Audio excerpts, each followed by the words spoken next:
Almost ಹೂವಿನ ಬಾಣದಲ್ಲಿ ಹಾಡಾಡ್ತಾ ಇದ್ದಂಗೆ ಪಕ್ಕದಲ್ಲಿ ಜಗದೀಶ್. ನಿಮ್ಮ ಸ್ಟೂಡೆಂಟ್ಸ್ಗೆ ಸ್ಟೇಷನ್ ಕರ್ಕೊಂಡು ಹೋಗಲ್ಲ, ಸೈಲೆಂಟ್ ಆಗಿರಕ್ಕೆ ಹೇಳಿ. ಅಲ್ಲಿದ್ದಾರೆ, ಅಲ್ಲೊಂದು ನಿಮಿಷ ಹೇಳಿ. ಅಲ್ಲಿ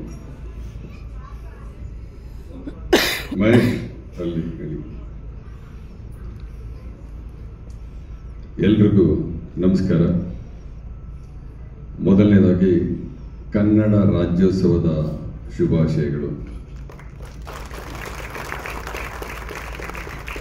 ತಾವೆಲ್ಲರೂ ಕೇವಲ ಒಂದು ಫೋನ್ ಕರೆನಲ್ಲಿ ತಮ್ಮ ಪ್ರೀತಿಯನ್ನು ತೋರಿಸಲಿಕ್ಕೆ ಬೆಂಗಳೂರು ಟ್ರಾಫಿಕ್ಕಲ್ಲಿ ಇಷ್ಟೆಲ್ಲ ಸಮಯ ಕೊಟ್ಟು ಗಂಟೆಗಟ್ಟಲೆ ಟ್ರಾವೆಲ್ ಮಾಡಿ ಈ ಒಂದು ಕಾರ್ಯಕ್ರಮದಲ್ಲಿ ಭಾಗಿಯಾಗಲಿಕ್ಕೆ ಅಂತ ಬಂದಿದ್ದೀರ ತಾವು. ತಮಗೆಲ್ಲರಿಗೂ ಮೊದಲನೇದಾಗಿ ಸಲ್ಯೂಟ್. ಇವತ್ತಿನ ದಿವಸ ನಾನು ಮಾತಾಡುವಂಥದ್ದೇ ಇರಲಿಲ್ಲ, ಬಟ್ ನಮ್ಮೆಲ್ಲರ ಪ್ರೀತಿಯ ಆಕ್ಷನ್ ಪ್ರಿನ್ಸ್ ಧ್ರುವ ಅವ್ರು ಹೇಳಿದ್ರಂತೆ, ಇಲ್ಲ ಅವ್ರು ಮಾತಾಡಲಿ ಆಮೇಲೆ ನಾನು ಮಾತಾಡ್ತೀನಿ ಅಂತ.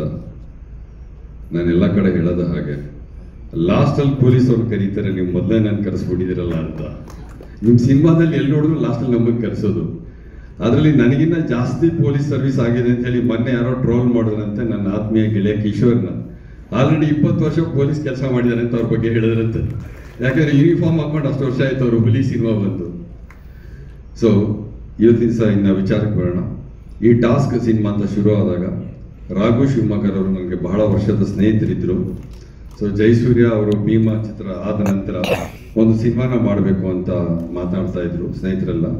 ಆ ರೀತಿ ಮಾತಾಡ್ತಾ ಇದ್ದಾಗ ಮುಂದೆ ಬಂದವರು ನಮ್ಮ ನರೇಂದ್ರ ಬಾಬು ಮತ್ತು ವಿಜಯ್ ಕುಮಾರ್ ಅವರು, ಇಲ್ಲ ಜಯಸೂರ್ಯ ಸಿನಿಮಾ ಮಾಡಲಿ, ಒಂದು ಪ್ರೊಡ್ಯೂಸ್ ಮಾಡೋಣ ನಾವು ಅಂತ. ಆಗ ನನಗೆ ಗೊತ್ತಿರ್ತಕ್ಕಂತಹ ಒಂದು ಅದ್ಭುತ ಪ್ರತಿಭೆ ಅಂದರೆ ರಾಘು ಶಿವಮೊಗ್ಗ, ನನ್ನ ಆತ್ಮೀಯ ಗೆಳೆಯರು ಅವರು. ಸೊ ಹಾಗಾಗಿ ಅವ್ರಿಗೆ ನಾನು ಚರ್ಚೆ ಮಾಡಿದಾಗ, ಇಲ್ಲ ಸರ್ ನನ್ನ ಹತ್ರನೂ ಒಬ್ರು ಪ್ರೊಡ್ಯೂಸರ್ ಇದ್ದಾರೆ, ಅವ್ರ ಮಗನೂ ಸಿನಿಮಾದಲ್ಲಿ ಆಕ್ಟ್ ಮಾಡಬೇಕು ಅಂತಿದ್ದಾರೆ ಅಂತ ಹೇಳಿ, ಹಾಗೆ ಇಬ್ಬರು ಜೊತೆ ಮಾಡಿದವರು ಅವರು. ಸೊ ಆಗ ರಾಮಣ್ಣನವರ ಮಗ ಸಾಗರ್ ರಾಮಣ್ಣ ಮತ್ತೆ ಜಯಸೂರ್ಯನ ಒಟ್ಟಿಗೆ ಮಾಡಿ ಒಂದು ಕಥೆನ ಶುರು ಮಾಡಿದ್ರು. ಪೊಲೀಸ್ ಅಧಿಕಾರಿಯಾಗಿ ಏನ್ ಟಿಪ್ಸ್ ಕೊಡ್ಬೋದು ಅಂದ್ರೆ, ಒಂದು ಕತೆ ನೈಜತೆಯಿಂದ ಕೂಡಿ ಬರ್ಲಿಕ್ಕೆ. ಯಾಕೆಂದ್ರೆ ಒಂದು ಸಿನಿಮಾ ಅಂತ ನೋಡಿದಾಗ ನಮ್ಗೆ ಅನಿಸ್ತಾ ಇತ್ತು, ಮಲಯಾಳಂ ಸಿನಿಮಾದಲ್ಲಿ ಎಷ್ಟು ನ್ಯಾಚುರಲ್ ಆಗಿ ತಗೊಂಡೋಗಿದ್ದಾರೆ, ಎಷ್ಟು ಹೋಮ್ ವರ್ಕ್ ಮಾಡಿದ್ದಾರೆ, ಈ ತರ ಎಲ್ಲ ಅನಿಸ್ತಾ ಇತ್ತು. ನನಗೂ ಪೊಲೀಸ್ ಕೆಲಸದ ಮಧ್ಯೆ ಸ್ವಲ್ಪ ಜಾಸ್ತಿ ಸ್ಟ್ರೆಸ್ ಆದ್ರೆ ಸಿನಿಮಾ ನೋಡೋ ಹುಚ್ಚು, ಅದು ಅವನಿಂದ ಶುರು ಆಗಿದ್ದು. ಅವ್ನ ಸಿನಿಮಾ ಅಂತ ಹೇಳಿ ಹೇಳಿ ಹೇಳಿ ಅವನ ಜೊತೆ ನಾನು ಕೂತ್ಕೊಂಡು ಸಿನಿಮಾ ನೋಡೋ ಶುರು ಮಾಡ್ಬಿಟ್ಟಿದ್ದೀನಿ. ನಡುವೆ ವಾರಕ್ಕೆ 2 ಸಿನಿಮಾ ನಾನು ನೋಡ್ತೀನಿ ಕನಿಷ್ಠ. ಸೊ ಆವಾಗ ಅನಿಸ್ತಾ ಇತ್ತು ತುಂಬಾ ಚೆನ್ನಾಗಿ ಬರಬೇಕು ಅಂತ. ಸೊ ಇಬ್ರು ಚರ್ಚೆ ಮಾಡಿ ಡಿಸ್ಕಸ್ ಮಾಡಿ ಈ ಕತೆ ಬಗ್ಗೆ ಒಂದಷ್ಟು ಯಾವ ರೀತಿ ಮಾಡಿದ್ರೆ ಇನ್ನ ಅತ್ಯುತ್ತಮ ಆಗುತ್ತೆ ಅನ್ನೋದ್ರ ಬಗ್ಗೆ ಡಿಸ್ಕಷನ್ ಮಾಡಿದ್ದು. ಸೊ ಈ ಕತೆ ಹೇಳುವಂಗಿಲ್ಲ, ಆಮೇಲೆ ಡೈರೆಕ್ಟರ್ ಸುಮ್ಮನೆ ಬಿಡಲ್ಲ. ಬಟ್ ಕತೆ ತುಂಬಾ ಚೆನ್ನಾಗಿ ಮಾಡಿದ್ದಾರೆ.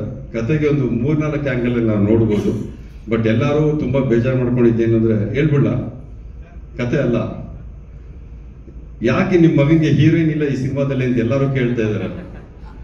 ಯಾಕೆ ನೀವು ಆ ವಯಸ್ಸಲ್ಲಿರೋ ಹುಡುಗನಿಗೆ ಅನ್ಯಾಯ ಮಾಡ್ತಾ ಇದ್ದೀರಾ ಅಂತ. ಮೊನ್ನೆ ಸುದೀಪ್ ಅವರು ಹಂಗೆ ಅಂದ್ರು, what is this you are doing ಅಂತ. ಸೊ ಅದಕ್ಕೆ ಮಗ ಪೋಲಿ ಆಗದೆ ಇರ್ಲಿ ಅಂತ ಅನ್ಕೊಂಡು ಈ ಸಿನಿಮಾದಲ್ಲಿ ಮಾಡಿದ್ದೀವಿ. ಆಲ್ರೆಡಿ ಒಂದು ಸಿನಿಮಾ ಮಾಡಿದಾಗ ನಾನು ಹೇಳಿದ್ದೆ, ಭೀಮಾ ಅಂತ ಒಂದು ಸಿನಿಮಾದಲ್ಲಿ ಮಾಡಿದಾಗ ತಾವೆಲ್ಲ ನೋಡಿದ್ರಿ. ನಾನು ಎಷ್ಟೋ ಕಾಲೇಜಸ್ಗೆ ಸ್ಕೂಲ್ಗೆಲ್ಲ ಹೋಗ್ಬಿಟ್ಟು ಎಲ್ಲ ಮಕ್ಳಿಗೆ ಹೇಳ್ತೀನಿ, ಚೆನ್ನಾಗಿರ್ಬೇಕು, ಸೈಬರ್ ಕ್ರೈಮ್ ಹುಷಾರಾಗಿರ್ಬೇಕು, ನಮ್ಮೆಲ್ಲ ಮಾಡಬಾರ್ದು, ಅದು ಇದು ಅಂತೆಲ್ಲ. ಎಲ್ಲ ಆದ್ಮೇಲೆ ನನ್ನ ಫ್ರೆಂಡ್ ಒಬ್ಬ ಫೋನ್ ಮಾಡ್ದ, ಏನಮ್ಮ ಎಲ್ಲ ಕಡೆ ಕಾಲೇಜಲ್ಲಿ ಹೋಗ್ಬಿಟ್ಟು ಹೇಳ್ಬಿಟ್ಟು ಬರ್ತೀಯ, ಭೀಮಾದಲ್ಲಿ ನೋಡಿದ್ರೆ ನಿನ್ ಮಗ ನೀನ್ ಏನೇನು ಮಾಡಬಾರ್ದು ಅಂತ ಹೇಳ್ತೀಯ, ಎಲ್ಲ ಮಾಡ್ಬಿಡೋ ಸ್ಕ್ರೀನ್ ಮೇಲೆ ಅಂತ. ನಾನು ಹೇಳ್ದೆ, ಅದು ನಂದಲ್ಲಪ್ಪ ತಪ್ಪು, ವಿಜಿದು, ಅವ್ರು ಡೈರೆಕ್ಟ್ ಮಾಡಿರೋದು, ಅವ್ರು ಮಾಡ್ತಿರೋದು ಅಂತ. ಹಾಗಾಗಿ ಈ ಸಿನಿಮಾದಲ್ಲಿ ಆ ಥರದ್ದು ಯಾವುದು ಮಾಡ್ಸಲ್ಲ ಅಂತ ಹೇಳಿದ್ದಾರೆ ರಾಘು ಶಿವಮೊಗ್ಗ ಅವರು, ಅಲ್ವಾ? ಆ ಥರದ್ದೇನು ಮಾಡಿಸಿಲ್ಲ ಅಂತ ಹೇಳಿದ್ದಾರೆ. ಇಲ್ಲ ನೀವು ಕಾಲೇಜಲ್ಲಿ ಏನು ಹೇಳ್ತೀರಾ ಅದನ್ನೇ ಹೇಳಿದ್ದೀನಿ ಅಂತ. ಸೊ ಹಾಗಾಗಿ ಈ ಚಲನಚಿತ್ರ ಇದು 2ನೇ ಕಾರ್ಯಕ್ರಮ ಆಗ್ತಾ ಇದೆ. ಎಲ್ಲ ಮಾಧ್ಯಮದವರು ತುಂಬಾ ಸಪೋರ್ಟ್ ಕೊಡ್ತಾ ಇದ್ದೀರಾ. ಒಬ್ಬ ಪೊಲೀಸ್ ಅಧಿಕಾರಿಯಾಗಿ ನಾನು ಈ ಮಾತು ಹೇಳ್ತಾ ಇಲ್ಲ. ಒಂದು ಆಸೆ ಪಟ್ಟಂತ ಮಗ ಒಂದು ಕನಸು ಕಂಡ್ರೆ, ಇವತ್ತಿನ ದಿವಸ ಚಿಕ್ಕಂದಲ್ಲಿ ನಮಗೊಂದಿತ್ತು. ನಮ್ಮ ಅಪ್ಪ ಅಮ್ಮ ಡಿಸೈಡ್ ಮಾಡ್ತಾ ಇದ್ರು, ಯಾವ ತರ ಬಟ್ಟೆ ಹಾಕೋಬೇಕು, ಯಾವ ತರ ಹೇರ್ ಕಟ್ ಮಾಡಿಸ್ಕೊಬೇಕು, ಏನ್ ಕೆಲ್ಸಕ್ಕೆ ಹೋಗ್ಬೇಕು ಅಂತ ಅವರೇ ಡಿಸೈಡ್ ಮಾಡೋರು. ಯಾಕಂದ್ರೆ ಇದು ಮಗನಿಗೆ ಒಳ್ಳೇದು ಅಂತ ಅವ್ರು ಡಿಸೈಡ್ ಮಾಡೋರು. ಅದು ಕಾಲ ಹೋಯ್ತು, ಈಗ ಕಾಲ ಬದಲಾವಣೆ ಆಗಿದೆ. ಈಗ ಮಗನಿಗೆ ಏನ್ ಇಷ್ಟ ಅದಕ್ಕೆ ಸಪೋರ್ಟ್ ಮಾಡಬೇಕು ಅಂತ ನಾನು ತೀರ್ಮಾನ ತಗೊಂಡಿದ್ದೀನಿ. ಮಕ್ಕಳ ಆಸೆ ಏನಿದೆ ಆ ಆಸೆಗೆ ಒಬ್ಬ ತಂದೆಯಾಗಿ ನಾನು ಏನ್ ಮಾಡ್ಬೋದೋ ಅದನ್ನ ಮಾಡುವಂತ ಒಂದು ಪ್ರಯತ್ನದಲ್ಲಿದ್ದೀನಿ. ಮತ್ತೆ ಅತಿ ಮುಖ್ಯವಾಗಿ ಈ ಕಾರ್ಯಕ್ರಮಕ್ಕೆ ಬರೀ ಒಂದು ಫೋನ್ ಕಾಲಲ್ಲಿ ನಾನು ಮಾತನಾಡಿ ರಿಕ್ವೆಸ್ಟ್ ಮಾಡಿದಾಗ ನಮ್ಮ ಆಕ್ಷನ್ ಪ್ರಿನ್ಸ್ ಅವರು ಒಂದೇ ಒಂದು ಮಾತಲ್ಲಿ ಆಯ್ತಣ್ಣ ಬರ್ತೀನಿ ಬಿಡೋಣ, ಯಾಕೆ ಯೋಚನೆ ಮಾಡ್ತೀರಾ, ನಾನು ಆ ಕಾರ್ಯಕ್ರಮಕ್ಕೆ ಬರ್ತೀನಿ ಅಂತ. ಅವರು ಮೈಸೂರಲ್ಲಿದ್ದರು, ಅವರ ಕುಟುಂಬ ಕಾರ್ಯಕ್ರಮ ಇತ್ತು. ಆಕ್ಚುಲಿ ಅವರು ನಾಳೆ ಬರಬೇಕಾಗಿದ್ದವರು, ನಾವು ರಿಕ್ವೆಸ್ಟ್ ಮಾಡಿದ್ದಕ್ಕೆ ನಾಳೆ ಬರಬೇಕಾಗಿದ್ದವರು ಇವತ್ತು ಪ್ರೀಪೋನ್ ಮಾಡಿಕೊಂಡು ನಿಮ್ಗೆ ಆಶೀರ್ವಾದ ಮಾಡಲಿಕ್ಕೆ, ಪ್ರೀತಿ ತೋರಿಸಲಿಕ್ಕೆ ಈ ಕಾರ್ಯಕ್ರಮಕ್ಕೆ ಬಂದಿದ್ದಾರೆ.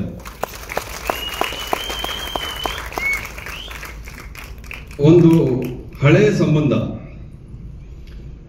ನಮ್ಮ ಆಕ್ಷನ್ ಪ್ರಿನ್ಸ್ ಧ್ರುವ ಸರ್ಜಾ ಅವರ ತಾತ ಹೆಸರು ಗೊತ್ತಾ? ಶಕ್ತಿ ಪ್ರಸಾದ್ ಸರ್. ಅಲ್ಲಿ ಕೂತಿರಲ್ಲ ನೋಡಿ, ಅಷ್ಟು ಸಿಂಪಲ್ ಆಗಿ ಯಾರು ಕೂತ್ಕೊಳಕ್ ಆಗಲ್ಲ. ಫಿಲ್ಮ್ ಆಕ್ಟರ್ ಮೆಟ್ಲ ಮೇಲೆ ಆರಾಮಾಗಿ ಕೂತ್ಕೊಂಡಿದ್ದಾರೆ ನಮ್ಮ ಕಿಶೋರ್. ನಮ್ಮ ಕಿಶೋರ್ ಅವ್ರ ತಂದೆ ಮತ್ತೆ ನಮ್ಮ ತಾಯಿ ಮೂವರು ಫೋರ್ಟ್ ಹೈಸ್ಕೂಲಲ್ಲಿ ಒಟ್ಟಿಗೆ ಟೀಚರ್ ಆಗಿ ಕೆಲಸ ಮಾಡಿದವರು.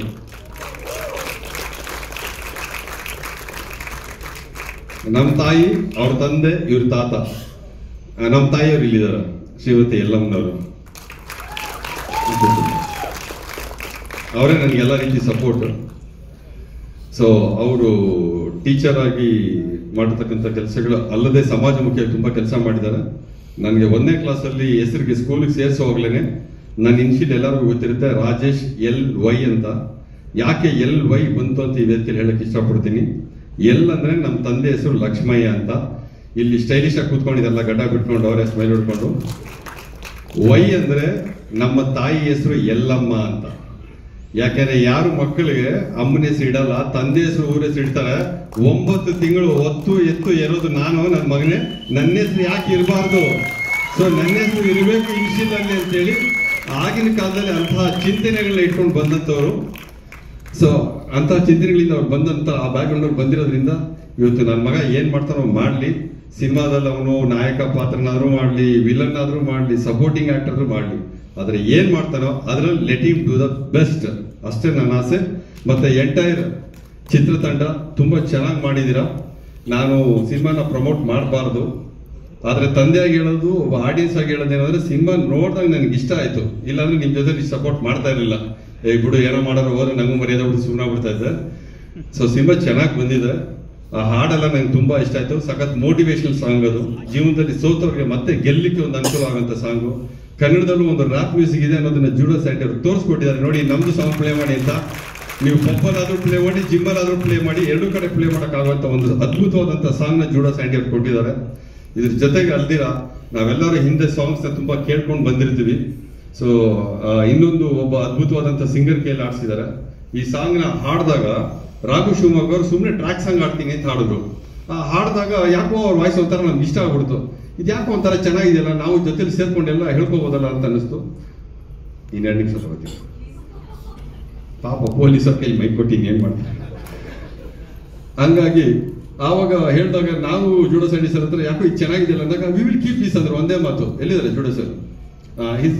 No sir, it looks good, we will keep this track ಅಂತ. ಆಮೇಲೆ ಯಾರೋ ಒಬ್ರು ಮ್ಯೂಸಿಕ್ ನ ತಗೊಳಕ್ ಬಂದಾಗ, ಇಲ್ಲ ನೀವು ಸಿಂಗರ್ನ ಚೇಂಜ್ ಮಾಡಿ ಅಂದ್ರು. ಅವಾಗ ನಾನು ಒಪ್ಲಿಲ್ಲ. ಡೈರೆಕ್ಟರ್ ಫೋನ್ ಮಾಡಿದ್ರು, ಬೇಡ ಅದು ಮ್ಯೂಸಿಕ್ ಸೇಲ್ ಆಗುತ್ತೋ ಬಿಡುತ್ತೋ, ಬಟ್ ಪರವಾಗಿಲ್ಲ ನೀವೇ ಇರ್ಬೇಕು ಸಿಂಗರ್ ಆಗಿ ಅಂತ. ಸಿಂಗರ್ನ ಚೇಂಜ್ ಮಾಡೋದು ಬೇಡ ಅಂತ. ಆದ ನಮ್ಮ ಲಹರಿ ಆನಂದ್ ಸರ್ ಇಲ್ಲಿ ಕೂತಿದ್ದಾರೆ. ಲಹರಿಯ ಕಂಪನಿ ಅವರು, Velu sir, lucky Lahari Velu sir ಅವರು ಈ ಹಾಡನ್ನ ಕೇಳಿ ಇಷ್ಟಪಟ್ಟು ಇಮಿಡಿಯೇಟ್ ಅವ್ರ ಹೆಸರು ತಂದ್ರು. ಅವ್ರು ನಮ್ಮ ಜೊತೆ ಟೈ ಅಪ್ ಆಗಿದ್ದಾರೆ. ಬಿಗ್ FM ರೇಡಿಯೋದವರು ಸಹ ನಮ್ಮ ಜೊತೆ ಈ ಸಾಂಗ್ಸ್ಗೆ ಪಾರ್ಟ್ನರ್ ಆಗಿ ಟೈ ಅಪ್ ಆಗಿದ್ದಾರೆ. ಆದ್ರೆ ಈ ಕಾರ್ಯಕ್ರಮ ನೀವೆಲ್ಲರೂ ಇಲ್ಲ ಅಂತಂದಿದ್ರೆ ಖಂಡಿತ ಯಶಸ್ವಿ ಆಗ್ತಾ ಇರಲಿಲ್ಲ. ಇವತ್ತೇನು ಹೌಸ್ಫುಲ್ ಆಗಿದೆ. ಇದೇ ತರ ನಾಳೆ ಚಿತ್ರಮಂದಿರಗಳು ಹೌಸ್ಫುಲ್ ಆದ್ರೆ ಪ್ರೊಡ್ಯೂಸರ್ ಸುಖವಾಗಿ ಮತ್ತೊಂದು ಕನ್ನಡ ಚಲನಚಿತ್ರ ಮಾಡ್ತಾರೆ. ಯಾಕ್ರಿ ರಮಣ ಕೈ ಮಾಡಲ್ವಾ? ಮನೆಗೆ ಎತ್ಕೊಂಡು ಹೋಗ್ಬೇಕು ಅಂತೀರಿ ದುಡ್ಡ? ಇಲ್ಲ ತಾನೆ? ಆಯ್ತು, ಮತ್ತೆ ಮಾಡಿ ಆಯ್ತು. ಯಾಕಂದ್ರೆ ಕನ್ನಡ ಚಲನಚಿತ್ರಗಳು ಬೆಳೆಯುತ್ತೆ, ಆಗ ಇನ್ನೊಂದಷ್ಟು ಹೊಸ ಹಾಡುಗಳು ಬರುತ್ತೆ, ಹೊಸ ಪ್ರತಿಭೆಗಳಿಗೆ ಅವಕಾಶ ಸಿಗುತ್ತೆ. ನಾನು ಜಾಸ್ತಿ ಸಮಯ ತಗೊಂಡು ಮಾತಾಡ್ಬಿಟ್ಟೆ. ಬಟ್ ಧ್ರುವ ಅವ್ರ ಬಗ್ಗೆ ಮೊದಲಿಂದ ಒಂದು ಅಪಾರವಾದಂತ ಪ್ರೀತಿ. ಯಾಕೆಂದ್ರೆ ಒಬ್ಬ ನಟನಾಗಿ ಬಂದು ಗುರುತಿಸ್ಕೊಂಡು ಒಂದು ಶಕ್ತಿಯುತವಾಗಿ ಬೆಳೆಯೋದಕ್ಕೆ ತುಂಬಾ ಹಾರ್ಡ್ ವರ್ಕ್ ಬೇಕು, ತುಂಬಾ ಎಫರ್ಟ್ಸ್ ಬೇಕು. ಯಾಕಂದ್ರೆ ಇಟ್ಸ್ ನಾಟ್ ದಟ್ ಈಸಿ. ಒಂದು ಕ್ಯಾರೆಕ್ಟರ್ ಮಾಡೋದಕ್ಕೆ ಒಬ್ಬರಿಗೆ ಅಷ್ಟು ಕಷ್ಟ ಇರುತ್ತೆ. ಆ ಫಿಟ್ನೆಸ್ ಮೇಂಟೈನ್ ಮಾಡ್ಕೋಬೇಕು, ಆ ಸಮಯವನ್ನು ಕೊಡಬೇಕು. ಇರತಕ್ಕಂಥ ಫ್ಯಾನ್ಸ್ ನಿಜವಾಗ್ಲೂ ನಿಮ್ಗೆ ಹೆಂಗೆ ಪೇಷನ್ಸ್ ಬರುತ್ತೋ ಗೊತ್ತಿಲ್ಲ. ನಾನು ನೋಡ್ತಾ ಇರ್ತೀನಿ, ನೀವು ಬಂದು ನಿಂತ್ಕೊಂಡಿರ್ತೀರಾ ಪಾಪ ಗೇಟ್ ಹತ್ರ ನಿಂತ್ಕೊಂಡು. ಆ ಹುಡುಗರು ಒಬ್ಬೊಬ್ರು ಬಂದು ಒಂದೊಂದು ಹಾಡು ಆಡ್ತಾ ಇರ್ತಾರೆ, ಒಂದೊಂದು ಡೈಲಾಗ್ ಹೊಡಿತಾ ಇರ್ತಾರೆ. ನನಗೆ ಸ್ಟೇಷನ್ ಸ್ಲಿಕ್ಕರ್ ತಗೊಂಡು ನಿಮ್ಗೆ ಭಗವಂತ ಅದು ಹೆಂಗೆ ಇಷ್ಟು ಪೇಷನ್ಸ್ ಕೊಟ್ಟಿದೆ ನನಗಂತೂ ಗೊತ್ತಿಲ್ಲ.